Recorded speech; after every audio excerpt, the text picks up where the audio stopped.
Mesdames, Messieurs, fidèles téléspectateurs de la belle radio et télévision, la chaîne panafricaine internationale, bonsoir et bienvenue à ce numéro de la Tribune du mardi consacré à la pandémie de coronavirus.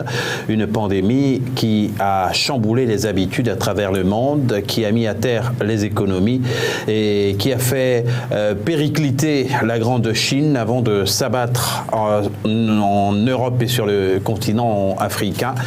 Nous avons bien entendu pris attache avec certains correspondants à travers le continent, mais aussi en France, notamment le docteur Sao, qui est sociologue, sociopolitologue, pour aborder certains aspects du confinement en France, mais aussi sur le continent africain. Nous aurons également Abdoul Karim Ba, qui est journaliste à Bamako, au Mali, le Mali qui pour l'instant n'a enregistré aucun cas. Nous avons essayé en vain de joindre certains correspondants à Dakar, certains spécialistes, sans avoir eu l'occasion de, bien sûr, pouvoir mettre la main sur eux, mais ce n'est que partie remise. Et sur ce plateau, Lagrange Simenou Agnankpe, bonsoir. Bonsoir Aziz, bonsoir chers téléspectateurs. Lagrange Simenou Agnankpe, qui est consultant et directeur général du cabinet Liege Council, qui n'est pas expert en médecine, mais qui a un avis à donner en tant que citoyen, en tant qu'observateur, bien sûr, de la situation. Nous allons, sans plus attendre, d'abord écouter le message circonstanciel délivré par le secrétaire général de l'ONU, Antonio Guterres. Chers amis, les bouleversements causés par le coronavirus, Covid-19, sont tout autour de nous. Je sais que vous êtes nombreux à être anxieux, inquiets, déconcertés, et c'est bien normal. Nous sommes face à une menace sanitaire sans précédent. Le virus se propage, le danger grandit, et nos systèmes de santé, nos économies et notre vie quotidienne sont mis à rude épreuve. Les plus vulnérables sont les plus touchés, en particulier les personnes âgées et celles et ceux qui ont des problèmes de santé préexistants, qui n'ont pas accès à des soins de santé fiables ou qui vivent dans la pauvreté ou la précarité. Les retombées sociales et économiques de la pandémie et du ralentissement de l'économie toucheront la plupart d'entre nous pendant plusieurs mois. Mais la propagation du virus attendra un pic et nos économies se relèveront. D'ici là, nous devons agir ensemble pour ralentir la propagation du virus et prendre soin les uns des autres. Soyons prudents, mais ne paniquons pas. Laissons parler la science et luttons contre la stigmatisation. Même si la situation a été qualifiée de pandémie, c'est une situation que nous pouvons maîtriser. Nous pouvons ralentir la transmission, prévenir l'infection et sauver des vies. Mais cela implique plus que jamais d'agir sur le plan personnel, au niveau national et international. Le Covid-19 est notre ennemi commun. Nous devons déclarer la guerre à ce virus. Les pays doivent passer à la vitesse supérieure, intensifier et élargir leur mobilisation. En appliquant des stratégies de confinement efficaces, en activant et en améliorant les systèmes d'intervention d'urgence, en augmentant considérablement la capacité de dépistage et les soins aux patients, en préparant les hôpitaux et en veillant à ce qu'ils aient les installations, le matériel et le personnel nécessaires, et en mettant au point des interventions médicales qui sauvent des vies. Chacun et chacune d'entre nous a aussi une responsabilité. La pandémie met en évidence à quel point tous les êtres humains sont interdépendants. Toutes et tous, nous partageons la responsabilité de prévenir la propagation du Covid-19.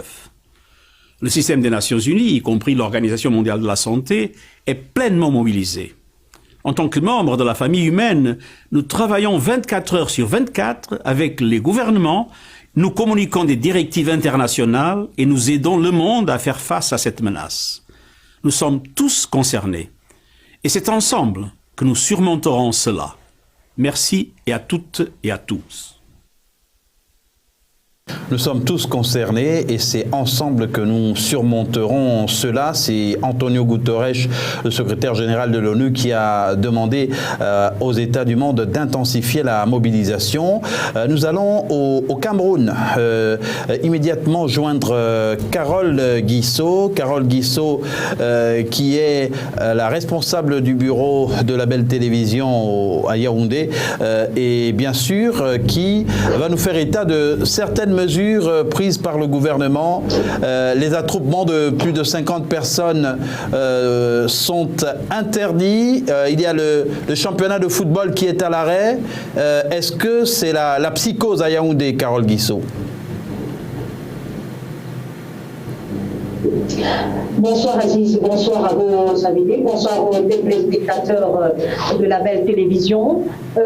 C'est la psychose, vous avez prononcé le mot ici dans la capitale camerounaise Yaoundé, parce que dans les rues, tout le monde est barricadé chez lui depuis 18h, heure locale, depuis l'annonce des différentes mesures prises par le gouvernement ou alors l'État camerounais. Il y en a 13 en tout, notamment la mesure de fermeture des établissements scolaires, des débits de boissons, des campus, des établissements universitaires et tout cela. Et donc tout le monde est barricadé chez soi. Il y a dans la rue, on peut voir plusieurs personnes qui se déplacent déjà avec le masque. Les distances sont observées entre des personnes, etc. Mais même s'il y a d'autres également qui s'en remettent à Dieu. Voilà. C'est comme ça l'Afrique. Et combien de cas de coronavirus, de Covid-19, Carole Guissot, ont officiellement été déclarés à ce jour au Cameroun? Vous dites bien officiellement. Officiellement, nous étions encore hier, lundi 16 mars, à 5 cas, mais en l'espace de en moins de 24 heures, 5 autres cas ont été déclarés par le ministère de la Santé publique du Cameroun, ce qui fait donc un total de 10 cas de personnes contaminées au coronavirus au Cameroun, officiellement. Il y en a qui sont mises en quarantaine, c'est-à-dire des proches de ces personnes-là, de ces personnes contaminées qui ont été mises en quarantaine, sous surveillance dans les différents hôpitaux de la place, et des personnes qui ont été en contact avec elles, des personnes qui sont entrées en contact dans les 10 jours avant la déclaration de la maladie. Toutes ces personnes-là sont mises en quarantaine dans les différents hôpitaux de la ville. Carole Guissot, il y a l'économie. On sait que le Cameroun est un pays dynamique avec un secteur économique qui dépend fortement de l'activité des personnes. Qu'en est-il de l'économie camerounaise actuellement, puisqu'on sait que plusieurs secteurs vont être à l'arrêt en raison des restrictions prises, des mesures prises par les autorités pour stopper le coronavirus? Alors Aziz, en matière d'économie, on ne va pas se le cacher. Vous savez très bien que le pilier sur lequel repose le développement d'un pays, c'est bien le principe de la libre circulation des personnes et des biens. Quand ce principe est foulé au sol, tout est à terre. Donc il y a beaucoup de patrons qui sont déjà en train de se plaindre, notamment ceux qui s'étaient déjà prêtés, je parle des institutions hôtelières, des débits de boissons, des personnes qui vendent des maillots, les maillots des équipes, etc., les fonds de foot, qui s'étaient déjà apprêtés à faire le plein d'eux au mois d'avril pendant le champ 2020, qui sont déçus aujourd'hui par la dimension qu'a prise dans cette pandémie au Cameroun. Je vous rappelle déjà quelques heures plus tôt avant votre appel, Annual Show, qui est un grand événement qui réunit tous les 2 ans les grands artistes, stylistes, créateurs africains et camerounais, a annulé l'édition 2020 de son événement. L'édition 2020 annulée, le CHAN de football 2020 certainement annulé aussi? Il est annulé. Hier, le ministère des Sports, tout le monde, tout le paysage sportif camerounais était déjà en train de presser les autorités camerounaises que voyez ce que fait le Sénégal, voyez ce que fait la Côte d'Ivoire, voyez ce que fait le Maroc, voyez ce que fait d'autres pays comme la France, la fermeture des frontières aux États-Unis, etc. Mais qu'est-ce que vous attendez pour faire pareil? Est-ce que vous attendez qu'il y ait plus de morts que ça? Parce que hier, le ministre des Sports et de l'Éducation physique, qui est le président du comité d'organisation du Champ 2020, avait envoyé une lettre aux autorités de la CAF, de la Confédération africaine de football, leur disant que le Cameroun, malgré ce qui est en train de se passer, que le Cameroun avait pris des mesures sanitaires pour contrôler la pandémie, avait pris... Oui. Carole Guissot. Carole Guissot, la communication a été interrompue, mais on a retenu l'essentiel. On rappelle que vous êtes la responsable du bureau de Label Télévision à Yaoundé au Cameroun. Un certain nombre d'activités à travers le monde, sinon toutes les principales activités dans les grands pays sont à l'arrêt. Les grands rendez-vous sportifs et autres ont été annulés. L'Euro de football a été décalé à 2021, le CHAN qui devait se dérouler en avril au Cameroun annulé. Le coronavirus est en train de paralyser le monde et le continent aussi, même si le nombre de cas n'est pas équivalent à celui qui a été recensé notamment en Italie. Et effectivement, il faut dire que cette pandémie est en train de faire de grands dégâts dans tous les secteurs, aussi bien économiques, éducatifs, dans tous les secteurs pratiquement et sur tous les continents pratiquement aujourd'hui. L'Afrique qui, à notre humble avis et à notre entendement, était sous une certaine protection, était un tant soit peu épargné, aujourd'hui ne l'est plus parce qu'il y a pas mal de cas qui se recensent de part et d'autre du continent africain. Donc ce virus est en train d'évoluer à grands pas, mais ce qu'il faut noter également, c'est la communication massive qui est en train d'être faite.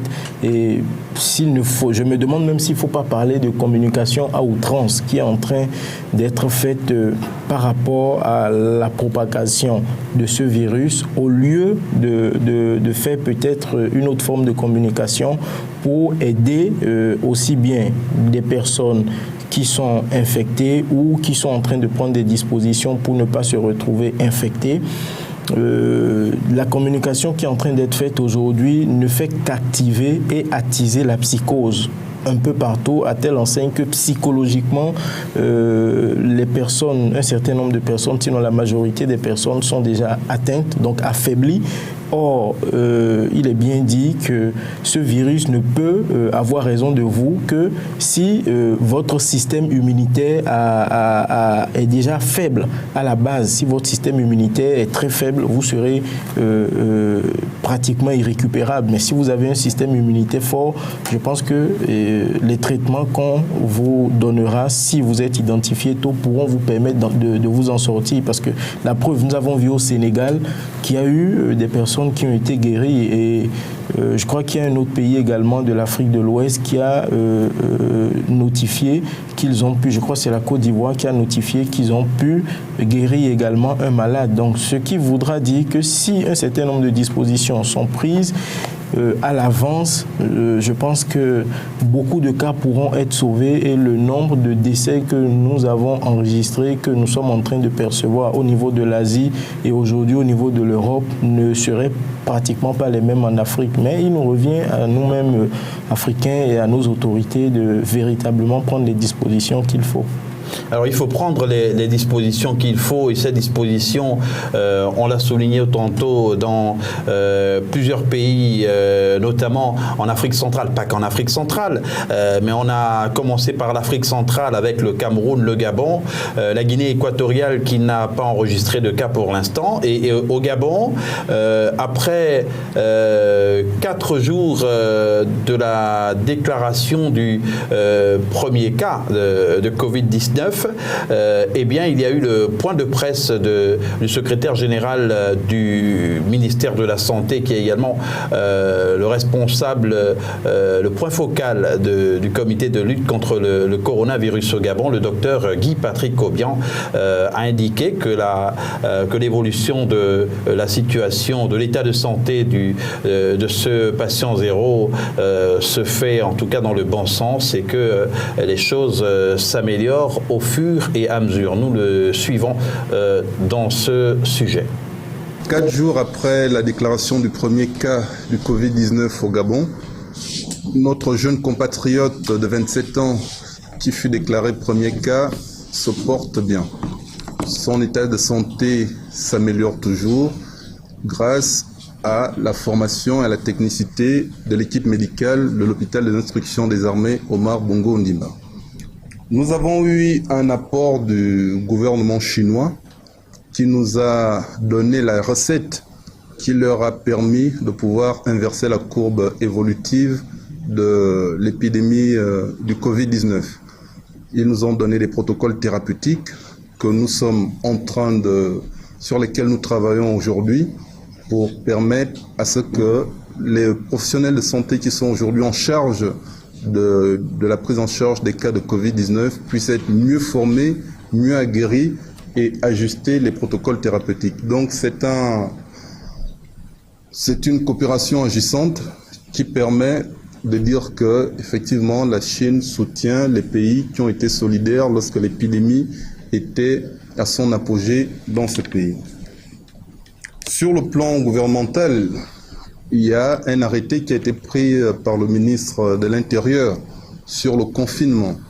Il faut dire qu'aujourd'hui, le gouvernement veut intensifier et veut véritablement marquer les décisions qui ont été prises. Le confinement aujourd'hui est l'une des stratégies recommandées par l'OMS pour freiner, pour éviter la propagation de l'épidémie. Et à cet effet, le gouvernement a pris cette mesure en disant que seront confinées toutes les personnes qui viennent des pays où l'épidémie est déclarée. Pour ces personnes, elles resteront pendant 14 jours chez elles sans se rendre dans leur administration, aussi bien administration publique que privée. Et on précise à propos du Gabon que selon certaines informations qui nous sont parvenues, eh bien, il a été annoncé 2 nouveaux cas de Covid-19. On aura l'occasion de recouper cette information pour vous la confirmer. Mais selon ces informations, disions-nous, eh bien, il y a 2 nouveaux cas, ce qui porterait à 3 le nombre de cas de Covid-19 au Gabon. Le Gabon qui a pris également des mesures fortes pour empêcher, pour prévenir toute propagation du coronavirus. Oui, il faut déjà dire que je ne souhaiterais pas me focaliser sur les dispositions qui ont été prises par le Gabon uniquement.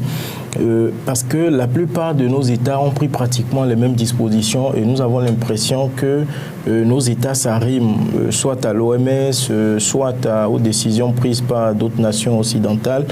Mais ce qu'il faut ressortir ici, c'est que nous avons toujours ce problème-là en Afrique d'attendre de nous retrouver en face de certaines situations pour commencer à préparer des mécanismes. J'ai entendu le porte-parole du ministère de la Santé dire que la Chine leur a donné des protocoles thérapeutiques. Mais je dis non.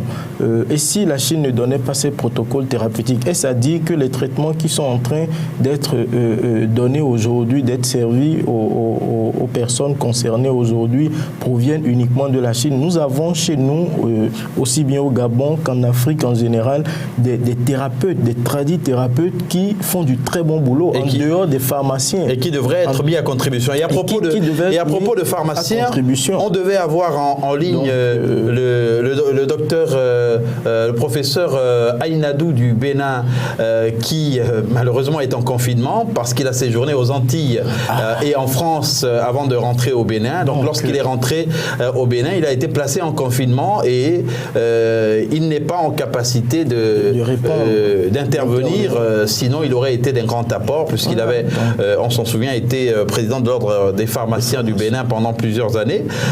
Et à propos de ces situations que nous évoquions, du confinement, nous allons avoir en ligne un Africain vivant à Paris en France qui intervient souvent sur cette émission, le docteur Ousmane Sao. Docteur Ousmane Sao, bonsoir. Bonsoir. Alors, docteur Ousmane Sao, comment vivez-vous le confinement actuellement en France? Les mesures sont de plus en plus drastiques. Mais oui, bonsoir à tous. Bien sûr, les mesures sont drastiques parce que depuis quelques jours, le président Emmanuel Macron a déclaré solennellement et demande aux populations de rester chez elles. Tout d'abord, demande aux personnes âgées de rester loin des enfants parce que, disant que les enfants sont souvent porteurs de ce virus. Et puis pour le confinement, demander à ce que tout ce qui n'est pas important, sauf pour les personnes qui peuvent aller faire des achats, les boutiques ou bien les magasins sont ouverts pour des produits de nécessité. Et puis le reste, il demande à toutes les personnes de pouvoir rester chez eux, rester confinés jusqu'à nouvel ordre. Donc nous sommes sereins, comme on dit, il faut appeler au calme. Tout se passe on ne peut pas dire dans le meilleur du monde, mais tout se passe dans une bonne situation. De temps en temps, au haut de mon balcon, je vois quelques personnes qui bougent, mais apparemment dans la ville, tout est calme. Et je peux dire que le consigne a été respecté dans l'ensemble et que les Français ou bien les Parisiens ou bien les gens de ma ville respectent scrupuleusement les consignes données. Donc, jusqu'à maintenant, d'après les informations, nous avons plus à peu près plus de 7730 personnes qui sont infectées, dont 175 décès jusqu'à présent. C'est une question qu'il faut relativiser par rapport à ce qu'on voit un peu en France, parce qu'on sait que tout ce qui est le virus... il y a quelques mois de ça, quelques années, la France avait enregistré lors de l'épidémie de la grippe plus de 8000 personnes qui ont été déclarées mortes. Donc c'est une chose qu'il faut voir, mais seulement nous ne sommes plus en stade d'épidémie, nous sommes en stade de pandémie. Donc l'État français a pris les mesures pour demander à la population de rester chez elle, pour demander à toutes les personnes concernées de faire attention et de continuer à sensibiliser les personnes. Et puis du côté de chez nous, ici, ça va, tout va bien, on est confinés dans nos familles, loin de tout. Voilà. Et qu'est-ce qui, de votre point de vue, rend difficile le confinement en France? Est-ce que le confinement là-bas se vivrait, par exemple, de la même manière dans certaines capitales en Afrique? Est-ce que vous êtes totalement coupé de l'extérieur? Comment vous organisez-vous pour vous approvisionner?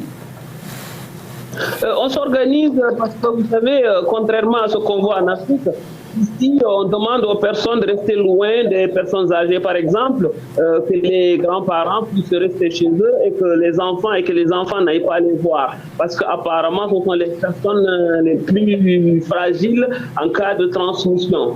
Contrairement à ce qui se fait aujourd'hui, la situation est facile parce qu'il est plus facile pour nous d'informer parce qu'il y a la télé, il y a la radio, il y a Internet, il y a tout ça qui nous permet. Et puis nous avons face à nous une population qui comprend un peu les messages sauvage, parce que c'est une population beaucoup plus à cheval, à savoir l'instruction et l'éducation, et surtout au respect des consignes données. Ça, c'est une chose. Contrairement à ce qu'on voit en Afrique, on demande aux parents de s'éloigner des grands-parents ou des petits-enfants de s'éloigner des grands-parents. Ce qui se passe en Afrique, la situation est autre, parce que ce sont les grands-parents eux-mêmes qui sont ensemble dans une même famille. Comme vous savez, nous avons un mode de vie qui change un peu selon les familles, selon les pays.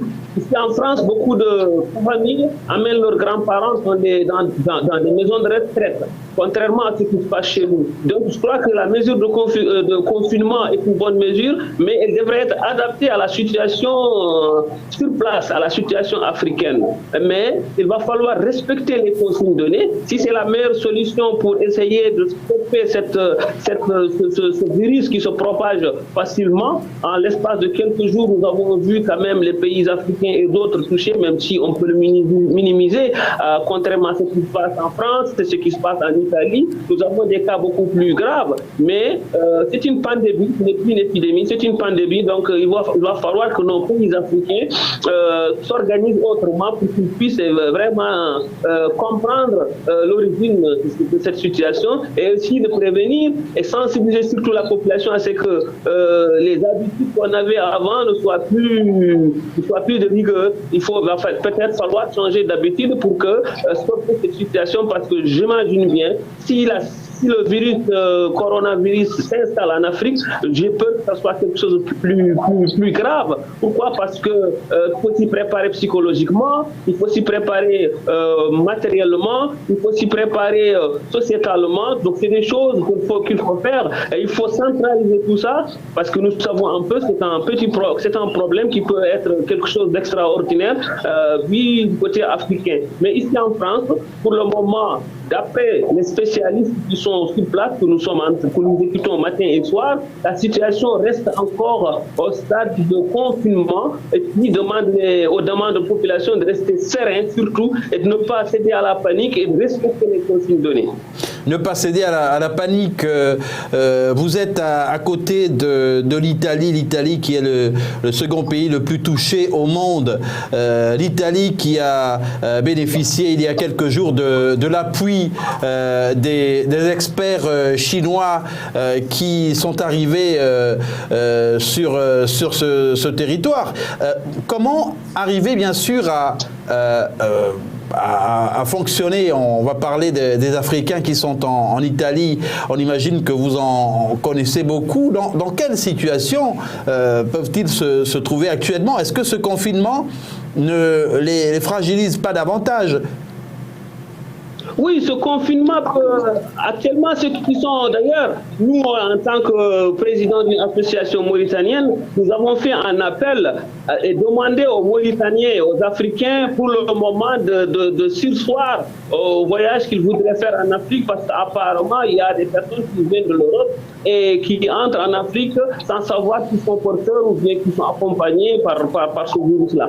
Donc, c'est bien souvent que les gens puissent comme on dit, il faut prendre la responsabilité d'être responsable dans ce cas-là. C'est d'éviter un peu tout ce qui peut amener cette transmission. Donc je comprends que les Africains qui se trouvent actuellement en Italie, ou bien les Africains même qui se trouvent actuellement en Europe, parce que ce virus-là ne fait pas de distinction, qu'on soit africain, qu'on soit européen, qu'on soit chinois. Ce qu'on sait, c'est que c'est un virus où tout le monde est susceptible d'être porteur. Le fait, c'est qu'il faut qu'on arrive à le stopper. Maintenant, c'est aux Africains qui se trouvent en Italie. Vous avez vu ce qui s'est passé au Sénégal tout récemment. C'était des cas porteurs qui vivaient en Italie, qui sont rentrés au Sénégal pour participer à des journées religieuses, qui ont été porteurs, qui ont pu transmettre ce virus à d'autres personnes. Donc c'est des choses qu'il faut éviter. J'ai entendu tout récemment un de vos interlocuteurs dire oui, on n'a pas besoin souvent d'experts extérieurs. Vous savez, nous sommes dans une situation où c'est pas qu'on n'a pas besoin d'un expert extérieur ou d'un expert d'un expert intérieur, c'est que les gens doivent échanger des points de vue. Parce que la Chine a été le premier pays à être touché par ce virus. Peut-être qu'ils ont eu une expérience beaucoup plus performante par rapport à ce qui se passe actuellement. Même si on ne va pas appliquer directement ce que la Chine va faire, ou bien ce que la France va faire, ou bien ce que l'Italie va faire, les Africains devraient au moins se concerter et puis voir un peu, parce que tous les résultats, si un résultat est bon, pourquoi pas ne pas essayer de s'approcher de cela pour essayer de lutter contre ce fléau. Emmanuel Macron a dit en France ici hier que la France est en guerre. Est en guerre contre le virus coronavirus. Donc je crois que aussi aux Africains aussi d'être sensibles. On a toujours tendance souvent à prendre les choses un peu tardivement. Et je crois que c'est pas la bonne solution. C'est le moment aussi de se remettre en question, parce que nous savons que nos infrastructures sanitaires ne sont pas adaptées à ces genres de situations. Nous sommes des Africains, nous savons un peu comment ça se passe. Il est temps un peu quelque part qu'on puisse vraiment se remettre en question et revoir un peu tout ce système-là pour essayer au moins de sauver les choses, parce que c'est un virus, bien sûr, qui peut être très dangereux, qui n'a pas de frontières, qui ne se limite pas qu'à la France, qui ne se limite pas qu'à l'Europe ni à l'Italie, mais c'est un virus qui va toucher apparemment beaucoup de monde. Les experts ici en France tablent jusqu'à 70% de la population française qui risque d'être vraiment d'être touchée par ce virus. Donc imaginez 70% de la population française touchée, c'est une situation qui va être aussi grave.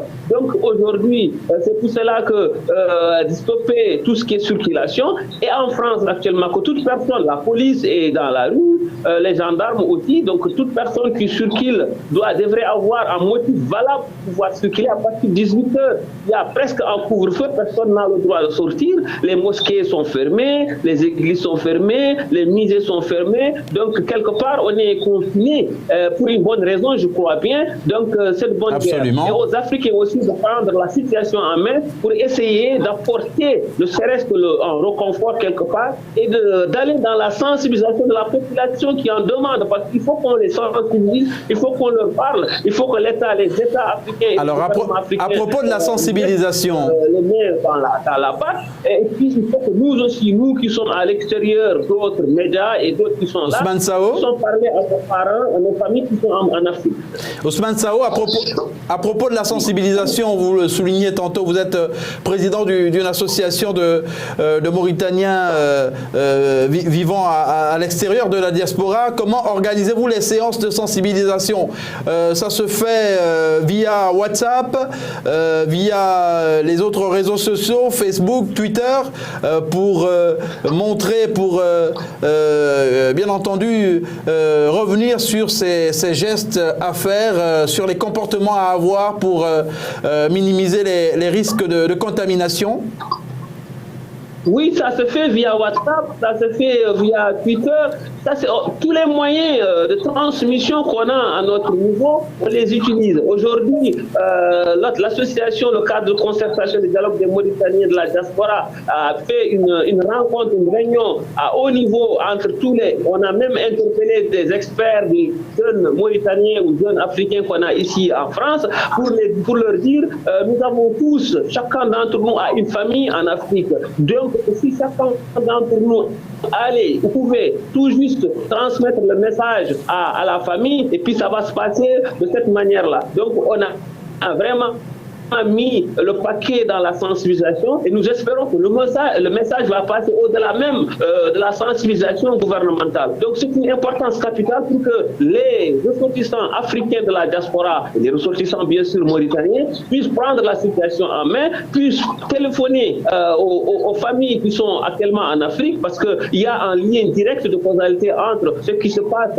en Europe et ce qui se passe en Afrique. Absolument. Et de leur dire, écoutez, il y a une situation qui se passe, nous sommes les premiers à leur parler. Nous devons être les premiers parce qu'ils vont nous écouter. Pourquoi? Parce que nous avons un devoir de responsabilité face à ces familles-là qui ne sont pas informées, qui ne sont pas du tout souvent sensibilisées parce que, comme vous savez, les moyens de sensibilisation et de transmission sont réduits. Ce qui fait qu'aujourd'hui, à nous, ressortissants africains qui se retrouvent à l'extérieur, que nous soyons en France, que nous soyons en Italie, que nous soyons aux États-Unis, partout où nous sommes, nous devrions vraiment appeler via WhatsApp, via Internet, via peut-être par voie par d'autres voies, pour sensibiliser nos familles, pour comprendre que cette situation, il y a des règles à respecter, il y a des consignes à respecter. Tous ces consignes-là, autant pour moi, toutes ces consignes devraient être respectées scrupuleusement pour que, au moins, qu'on puisse au moins prévenir cette situation. Comme on dit, mieux vaut prévenir que guérir. Il vaut mieux prévenir que guérir. Docteur Ousmane Sao, nous allons vous reprendre dans un instant. En ce qui concerne les réseaux sociaux, la Grange Siménois Nyongpe, il y a un danger. Beaucoup d'informations circulent. Beaucoup d'intoxication. Beaucoup d'infox. Beaucoup d'intoxication et beaucoup de mauvais messages, beaucoup de messages qui attisent la peur, comme je le disais tantôt, qui amènent les gens à se poser un certain nombre de questions. Mais malheureusement, les réseaux sociaux ne peuvent pas également être censurés en ce moment parce que c'est...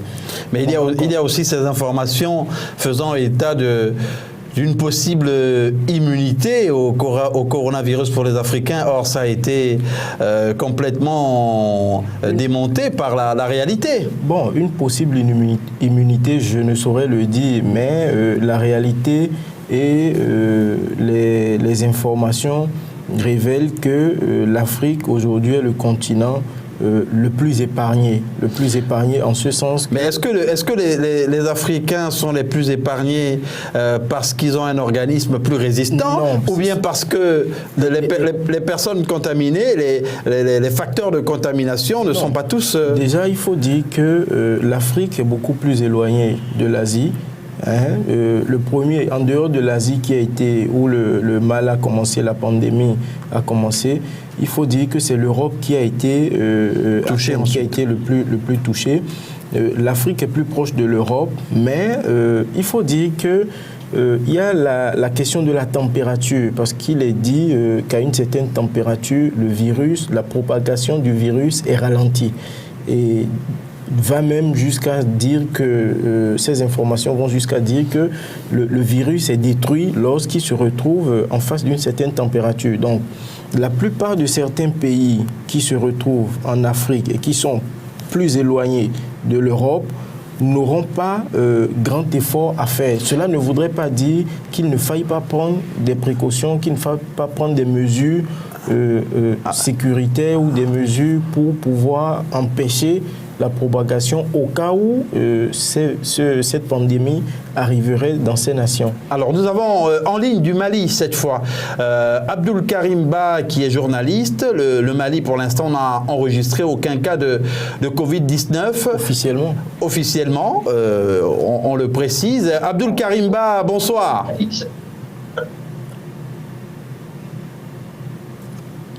Abdoul Karim Ba, bonsoir.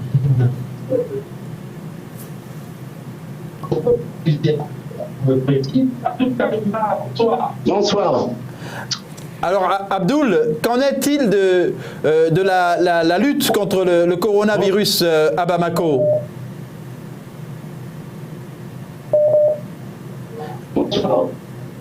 Abdoul Karim Ba? Oui. Alors, Abdoul Karim Ba va rester en repérage. Nous allons essayer de le reprendre dans un instant. On rappelle qu'il est journaliste malien et qu'il a bien sûr beaucoup à nous apporter en ce qui concerne les informations, les mesures prises par le gouvernement pour lutter contre la propagation du coronavirus, du Covid-19 dans ce pays d'Afrique de l'Ouest. Allô? Abdoul Karim Ba? Allô? Abdoul Karim Ba, on vous entend mal? Oui, allô? Abdul Karim Ba, bonsoir. Oui, vas-y, je vous entends. Alors, qu'en est-il des mesures de lutte contre le coronavirus à Bamako, au Mali, même si officiellement il n'y a pas de cas annoncés?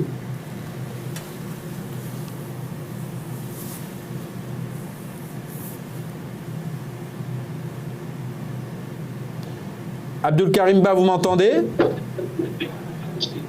Effectivement, vous l'avez dit officiellement, il n'y a pas de cas de contamination annoncé, en tout cas sur le territoire national, sans le ministère de la Santé du Mali. Mais depuis, on vous entend.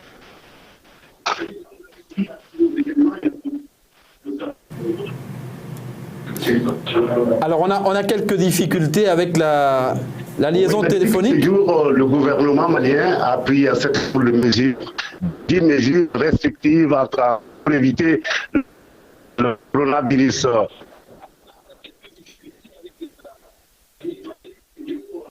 Vous reprendre, on va interrompre la communication et tenter de vous joindre à nouveau. On précise que les dispositions qui sont prises, la Grande Chiménou à Nyangpé, en ce qui concerne la plupart des pays africains, sont quasiment calquées des mesures prises par les pays européens, notamment par les pays touchés, pas que les pays européens, mais à commencer par la Chine d'ailleurs. Oui, il faut déjà dire que nous avons eu une grande faveur parce que nous avons eu beaucoup de temps pour préparer une riposte, pour préparer des mécanismes de prévention. Ce qui,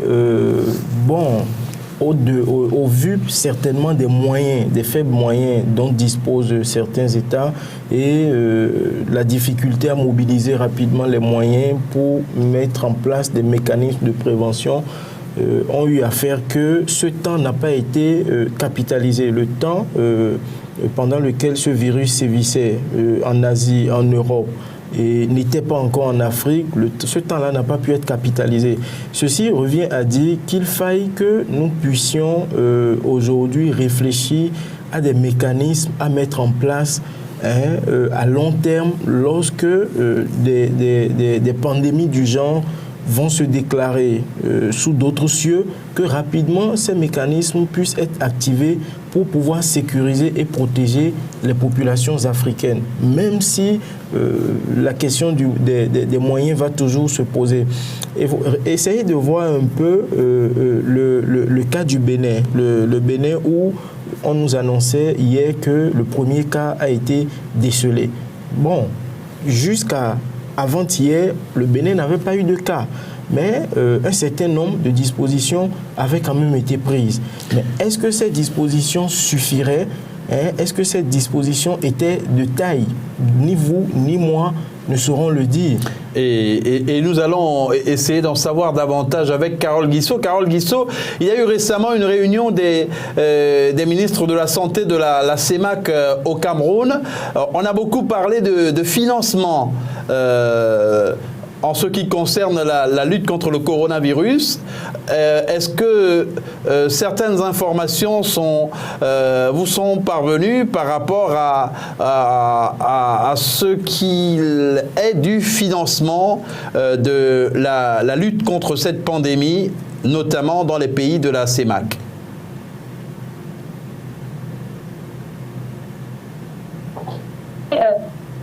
La zone CEMAC ont donc une réunion et le ministre camerounais de la Santé publique, Manaoula Malachi, a tenu à...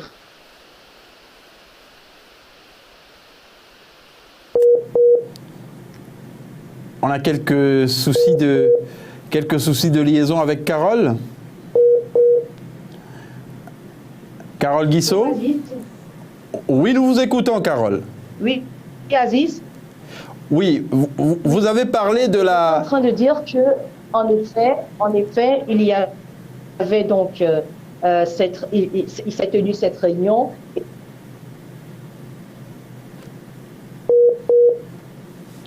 Alors la liaison téléphonique est actuellement défectueuse. Nous allons interrompre, bien sûr, en espérant vous reprendre avant de conclure cette émission, Carole Guissot, mais on rappelle qu'il y a eu cette réunion des ministres de la Santé de la zone CEMAC à Yaoundé au Cameroun, où des dispositions avaient été prises, où un lobbying avait été également entrepris. Vous savez, comme je le disais tantôt, nous aurons toujours des problèmes financiers, mais nous avons des valeurs, nous avons des pharmaciens qui ont été formés aussi bien sur nos territoires qu'à l'étranger, nous avons des tradithérapeutes qui ont fait leurs preuves. Pourquoi n'avoir pas, depuis que ce mécanisme, cette pandémie a débuté en Asie, n'avoir pas créé un panel de ces scientifiques-là, je me permets de les appeler scientifiques, pour qu'ils puissent déjà se mettre à réfléchir par rapport à des solutions à cette pandémie. Je n'ai pas entendu à ce jour que cela a été fait quelque part. Donc moi, j'aurais bien voulu que nous puissions réfléchir à ces mécanismes-là et que, comme je le dis souvent, nous jeunes, parmi nous les jeunes, ceux et celles qui aspirent à des fonctions politiques ou ont des aspirations politiques demain, puissent déjà se rendre à l'évidence qu'ils seront confrontés à ces mots. Quelles sont les dispositions et quelles sont les réflexions mais il n'y a pas que les pays africains qui attendent le soutien des puissances européennes ou occidentales. C'est l'Organisation mondiale de la santé qui mobilise des fonds. Oui, l'Organisation mondiale de la santé mobilise des fonds, mais en attendant cette mobilisation et en attendant la réception de ces fonds, parce que le temps où ces fonds sont mobilisés, où on dit que ces fonds sont mis à disposition, il y a d'autres procédures à remplir. Il y a Carole Guissot qui est en ligne. On espère que cette fois-ci sera la bonne. Carole Guissot, vous nous touchez un mot sur cette réunion des ministres de la Santé de la zone CEMAC? Oui. Est-ce qu'au sortir de cette réunion des ministres de la zone CEMAC, des chiffres ont été avancés? Est-ce que des chiffres ont été avancés? Oui, Carole. Est-ce que des chiffres ont été avancés au sortir de cette réunion? Alors les chiffres vont se faire attendre. En tout cas, il se dit beaucoup de choses. Pas du tout. Le ministre camerounais de la Santé publique, Manaouda Malachi, a reconnu qu'il y avait de l'argent qui avait été mis à disposition des pays affectés par le coronavirus, mais les montants n'ont pas encore été révélés. Donc on ne sait pas exactement combien le Cameroun aura, ou alors comment sera donc fait la répartition de ces dons-là, on peut les appeler ainsi. Sans montant n'a encore été révélé ici.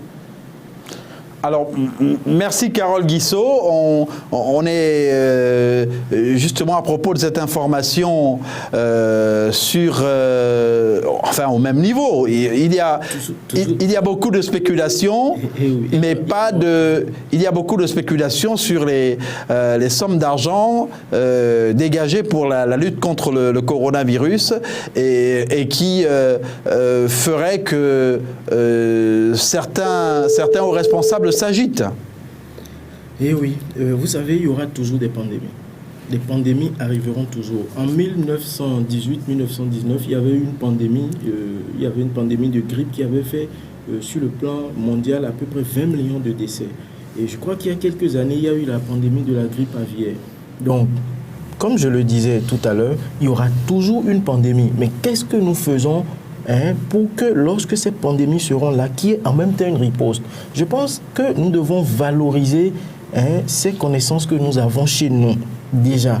Commençons à les valoriser, commençons à trouver des moyens pour les réunir, pour qu'ils puissent mener les recherches. La valorisation, Dr Ousmane Sao, Lagrange Chimenoua Nyangpe, vient d'évoquer à nouveau la valorisation de l'expertise scientifique africaine, des spécialistes notamment en médecine dite traditionnelle, pour par exemple, apporter leur contribution pour ce type de situation quand il faut, par exemple, lutter et mettre au point un médicament efficace contre ce type de maladie.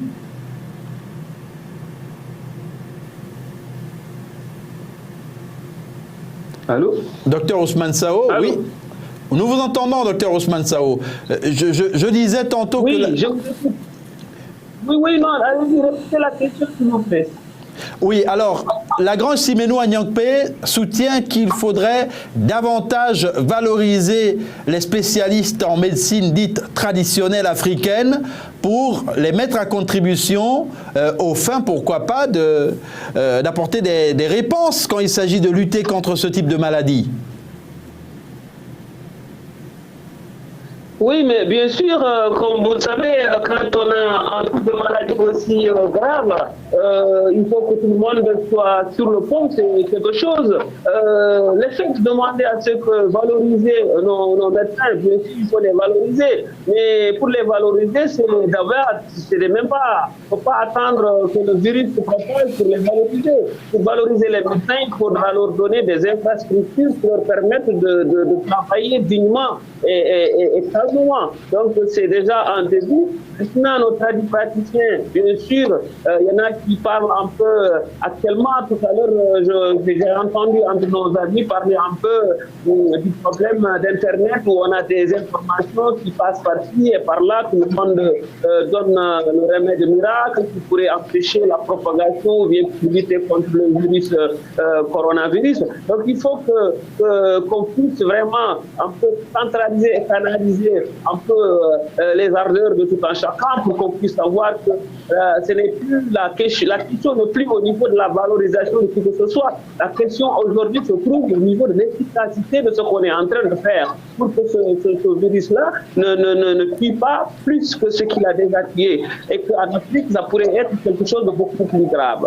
Bien sûr, c'est des choses qu'on devrait prendre en avant. Dorénavant, il va falloir que nos États, que nos gouvernants, que nos hommes politiques puissent mettre tous nos praticiens, nos médecins, nos infrastructures de santé puissent vraiment être modernisées pour qu'elles puissent répondre au fléau et à la situation. Il faut savoir que le coronavirus, peut-être les années à venir, on aura peut-être une situation beaucoup plus grave. Donc, c'est d'être prêt et d'être prêt pour y faire face. C'est surtout là la question. Bien sûr, on aurait bien aimé, j'aimerais bien voir des médecins africains ou bien des instituts africains retrouver le virus parce que ça va nous valoriser quelque part. Mais quand il y a une situation aussi grave, où les pays occidentaux eux-mêmes se sentent démunis, se sentent affaiblis, parce que ce qui se passe aujourd'hui dépasse les moyens africains, dépasse les moyens français, parce que même la France elle-même est dépassée avec tout le temps, avec une structure médicale assez performante, avec des médecins aguerris, avec des dispensaires et des hôpitaux partout dans les villes, contrairement à ce qu'on voit dans nos pays. Donc je crois qu'aujourd'hui, il faut que les gens arrivent à harmoniser, surtout on est sur l'harmonisation de nos actions, surtout là. Que ça soit en chinois, pour moi, franchement, c'est pas la question. Je me pose plus sur la question, il faut avoir des Africains ou des Européens. C'est qu'est-ce qu'il faut faire pour que ce virus-là ne se propage pas en Afrique, pour qu'il ne se propage pas dans le monde. Il faut le stopper. Il y a urgence, quel que soit le remède, d'où qu'il vienne pour moi. Quel que soit le remède, il y a urgence. Lagrange Simenou Agnakpe il y a urgence. Et tout à l'heure, le docteur Sao l'a souligné.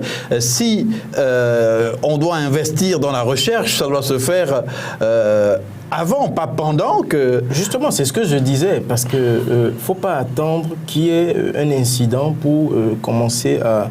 Il faut mettre à contribution le temps. Nous savons qu'il y a déjà eu des pandémies par le passé de grippe.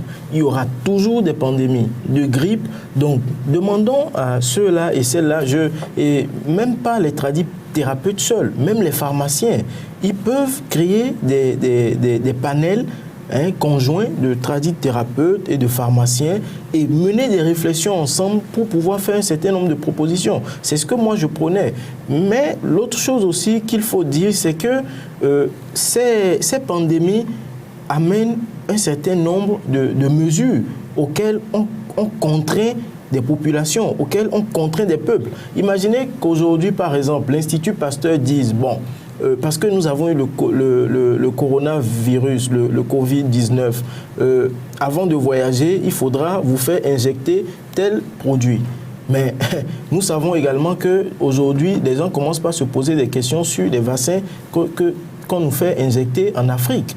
Je ne sais pas si vous voyez un peu, mais si nos spécialistes, nos scientifiques, tradithérapeutes et pharmaciens sont mis à contribution, sont associés à ces processus, je pense qu'il n'y aura pas ces troubles-là, il n'y aura pas ces inquiétudes-là. Ah, est-ce que ce qu'on veut nous injecter, ce qu'on nous demande d'injecter à nos enfants, ce que les vaccins qu'on nous demande de recevoir avant de pouvoir aller dans tel pays, est-ce qu'ils sont vraiment sécurisés? Est-ce que ces vaccins ne viennent pas nous affaiblir? Parce qu'il y a également cette problématique. En tout cas, et en dehors de ça... Il y a de grands débats qui pourraient être ouverts sur le sujet. Et d'ailleurs, les réseaux sociaux sont des forums qui permettent à de nombreux experts confirmés ou en devenir, notamment africains, de s'exprimer et de confronter leurs idées.